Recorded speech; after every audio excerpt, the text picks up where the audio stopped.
Today will be another kind of sad video of the ownership of my car, in this circumstance the Porsche Taycan. I'll tell you guys the last 2 weeks of my ownership of this car, and I will tell you guys why you can't rely on an electric car and it's not reaching the 100% reliability mark. So about 2 weeks ago I arrived home from my 500 kilometers trip that I do on a weekly basis, and I arrived with 4%. I started to really get used to my car, and I plugged it to the charger, the slow charger right down there, which charges up to 1 kilowatt hour. So it's really slow charging, but I was thinking that it's better to let it charge rather than to let it drain. So that was my thinking. Next morning I started the car, and this error showed up in the dashboard, which basically says it needs a dealership trip. Arrived at work because I really needed to get at work at that time, and I took all the risk and drove 2 kilometers with that error showed up, but it was driving fine. And I decided to let it cool for an hour or so, and then I started it 1 hour later. The error wasn't there anymore and the car was completely fine, so nothing too major there.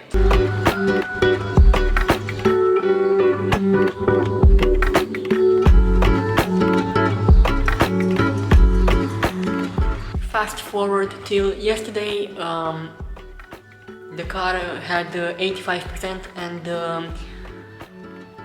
yesterday was that kind of day where I really needed to make that 500 kilometers road trip, because this is the reason I bought this car. I drive a lot in a commute type of way, so the Saturday morning I went up to work.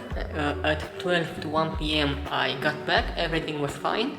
I let it outside for around 10 to 20 minutes.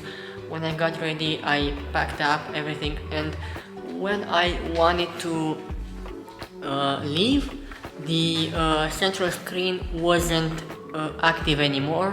It wasn't showing anything. It was just a blank screen. So the screen is very warm to the touch and it's not opening, and right now I'm cooling the car down and see what's happening. What an interesting start.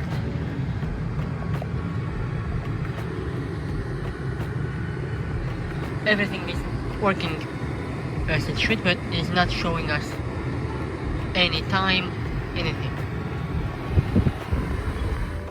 Decided to put it up in the garage. As you can see at this moment, this is how the car stayed for the last 24 hours, and when I arrived from my commute, I jumped straight into that car and started up, and fortunately the error, the PCM, the central display was functional. But I was forced to do my trip with an ICE car because I still have my Mercedes CLS, which you guys saw on the channel about a year ago. I was making some videos on that. Now it comes the big question. Should you rely only on electric cars? Should you get an electric car and sell the others? My answer will be no. Will be to keep your ICE car. Doesn't matter what it is, even if it's a diesel, a Golf, anything, you shouldn't sell your ICE car, because if something like this happen, you need a way of transportation, and this car will not be able to transport you, so you need another car, preferably something that you know that is reliable. Another question is what is the right mindset that you have to have in order to own an electric car? So the right mindset is to respect anything.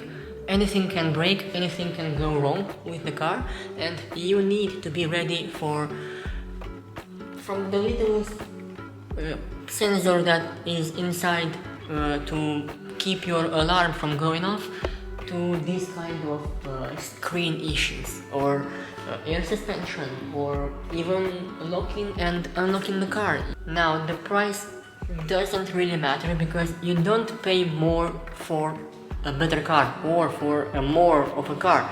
You pay more for this, for the brand, for the heritage, and what you should feel when you drive this kind of car. If you like the Tesla is amazing car. I would really want to own one or to drive one on a daily basis, of course. But I chose this one. I chose the Porsche because this is what makes me happy. The amount that I paid isn't making me happy, because I don't buy a car just because it's expensive. I really like this car. I really enjoy driving this one, and with all its bags, all its uglies, another scuff here.